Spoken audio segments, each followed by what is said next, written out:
नमस्कार दोस्तों। आज हम लोग द सोल्जर चैप्टर का ऑब्जेक्टिव क्वेश्चन करेंगे। तो चलिए बिना देर किए हुए हम लोग क्वेश्चन को देखते हैं।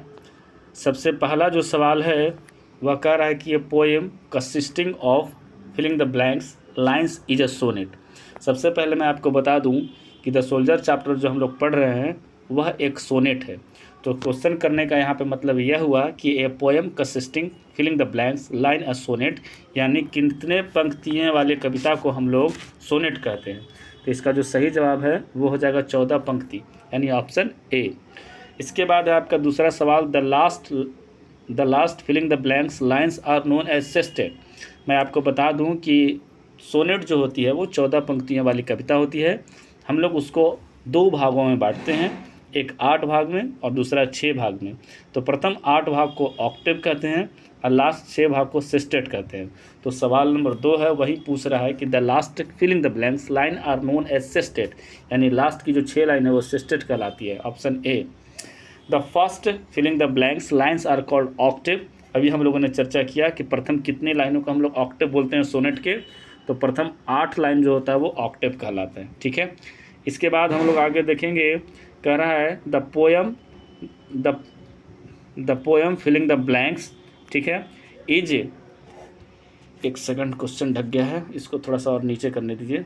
The poem filling the blanks is a patriotic poem. इसमें से कौन सी कविता है जो पेट्रियोटिक पोएम है? पेट्रियोटिक का मतलब होता है देशभक्त। ऑप्शन है आपका to autumn, song of myself, the soldier and fire him. तो द सोल्जर चैप्टर है वह एक वार पोएम भी है, वार पोएम के तौर पे भी आप याद कर सकते हैं, और एक पेट्रियोटिक पोएम भी है, यानी कहने का मतलब देशभक्त कविता भी है। तो यहाँ जो आपका सही ऑप्शन हो जाएगा द सोल्जर। कहता है the soldier is written by, the soldier किसके द्वारा लिखा गया है? ऑप्शन है Rupert Brooke, Kamala Das, W.S. Auden and John Donne. तो आप एक चीज़ याद कर लीजिएगा इसमें कि सोल्जर में जहाँ आर से अल्फ़ाबेट ख़त्म हो रहा है उसके राइटर में आर से ही चालू होता है। और आपको भी ऐसे मैंने बता दिया है याद करने का कि सिपाही हो तो ब्रूक जैसा, यानी the soldier is written by Rupert Brooke. इसके बाद कह रहा है the poem filling the blanks is a sonnet. इनमें से कौन सी कविता है जो सोनेट है, ठीक है। तो मैं आपको बता दूं कि रूपर्ट ब्रूक ने 5 वार सोनेट लिखा है, जिसमें जो सबसे ज़्यादा फेमस है द सोल्जर। यहाँ पे जो सही ऑप्शन होगा the soldier is a war, the soldier is a sonnet. इसके बाद अगला जो आपका कविता है the soldier is Khalistan a poem. कैसा पोएम है द सोल्जर? ऑप्शन है आपका love, happy, nature and war. तो यहाँ पे आंसर हो जाएगा वार पोएम। पेट्रियोटिक पोएम भी है सोल्जर, वार पोएम भी है soldier. The soldier of the poem the soldier is ए। यहाँ पे पूछा है जो कविता हम लोग पढ़ रहे हैं द सोल्जर, उसमें द सोल्जर का जो रोल निभाया है वो कौन है? सोल्जर है, बिजनेसमैन है, डॉक्टर है, लॉयर है। वो ऑलरेडी एक सोल्जर है ना। जो सोल्जर है, जो कविता लिखे हैं रूपर्ट ब्रूक, वो वास्तव में एक सिपाही है इंग्लैंड का। और यह कविता ड्यूरिंग फर्स्ट वर्ल्ड वार लिखा गया था, सैनिकों में जोश जगाने के लिए, सैनिकों में उत्साह पैदा करने के लिए, ताकि वो अपने देश के लिए लड़ सके। अगला नंबर सवाल है कि Rupert Brooke speaks in the guise of and filling the blanks soldier. कहता है रूपर्ट ब्रूक बोलते हैं किसकी प्रशंसा में, कहाँ की प्रशंसा में? तो ऑप्शन है आपका अमेरिकन, इंग्लिश एंड यूरोपियन, और चौथा ऑप्शन है फ्रेंच। तो इसका जो सही ऑप्शन है वो इंग्लिश। इंग्लिश मतलब रिलेटेड टू इंग्लैंड।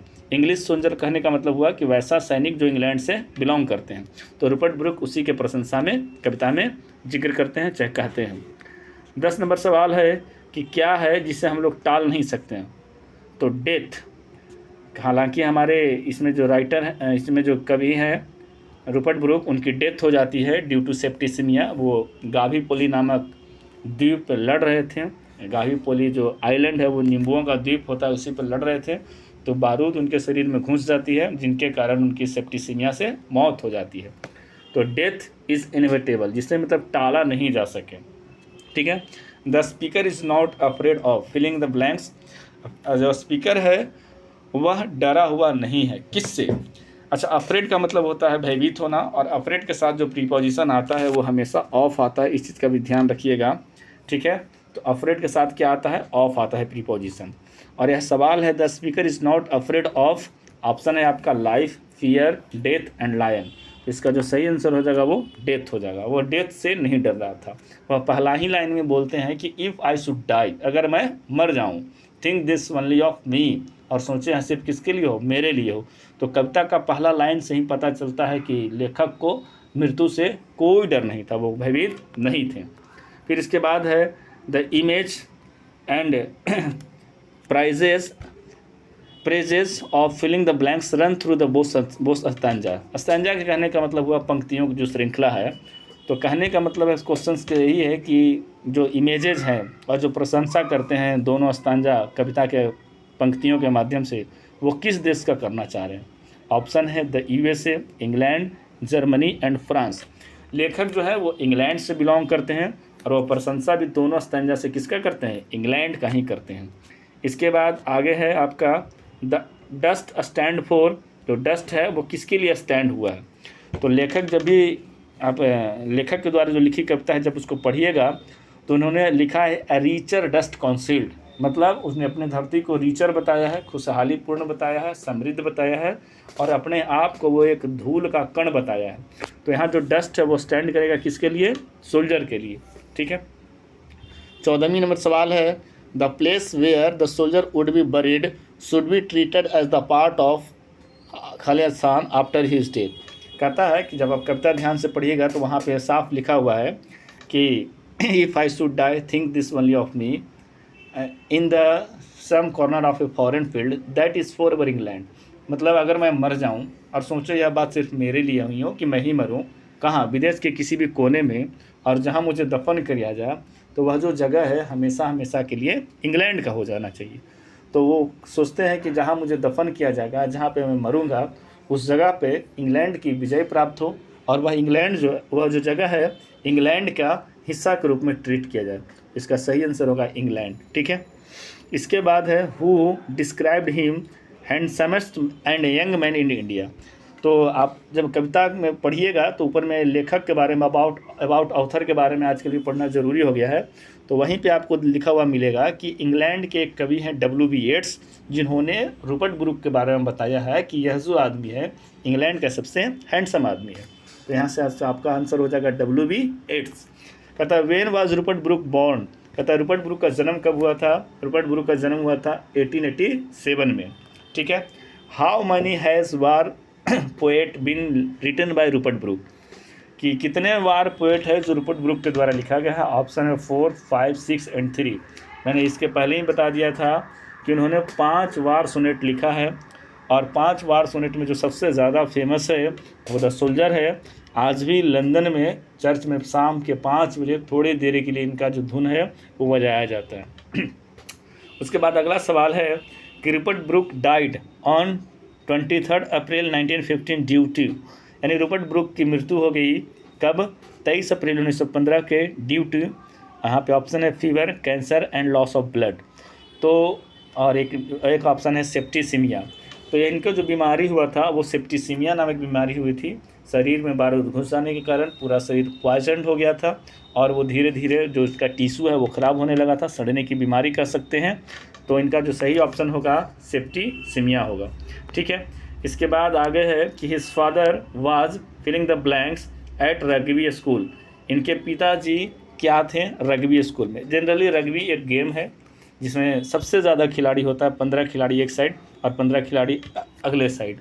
तो इनके पिताजी जो थे वो हाउस मास्टर थे। ऑप्शन यहाँ पे साफ साफ दिया है principal, peon, house master, none of these.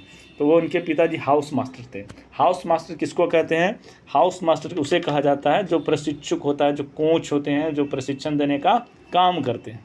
ठीक है। इसके बाद है 20 number question the word eternal is use in the poem means. एक कविता पढ़िएगा जब लास्ट का सिस्टर 6 लाइन में आएगा तो इटर्नल शब्द का प्रयोग किया हुआ है। तो यहाँ पे पूछना चाह रहा है क्वेश्चन के माध्यम से कि जो वर्ड इटर्नल है उसका कविता में क्या मतलब है। तो उसका कविता में मतलब है फॉर एवर, मतलब हमेशा के लिए। इसके बाद अगला सवाल है Rupert Brooke was died in. Rupert Brooke का मृत्यु कब हुआ। अभी तो हम लोग सवाल के माध्यम से देखे थे 23 अप्रैल 1915 के ड्यू टू सेप्टिसिमिया उनकी मौत हो गई थी। ठीक है मेरे प्यारे साथियों, आपको वीडियो कैसा लगा कमेंट कीजिएगा, और आगे कौन सा चैप्टर का आप वीडियो चाहते हैं वो भी कमेंट कीजिएगा। अगर इसका आप क्वेश्चन आंसर चाहिएगा, ये इसका आप फुल एक्सप्लेनेशन चाहिएगा तो बता दीजिएगा। पूरा का पूरा मैटर आप लोगों के लिए रेडी है। जैसे देखिए ऑब्जेक्टिव क्वेश्चन हो गया, इसके बाद शॉर्ट क्वेश्चन आंसर हो गया, समरी हो गया, और यह हो गया आपका एक्सप्लेनेशन। तो इसका मैं PDF जो है अपने टेलीग्राम चैनल पे मैं डाल दूंगा, आप वहाँ से क्या कीजिएगा, इसको डाउनलोड करके आप पढ़िएगा। ठीक है, आज के लिए इतना ही, धन्यवाद।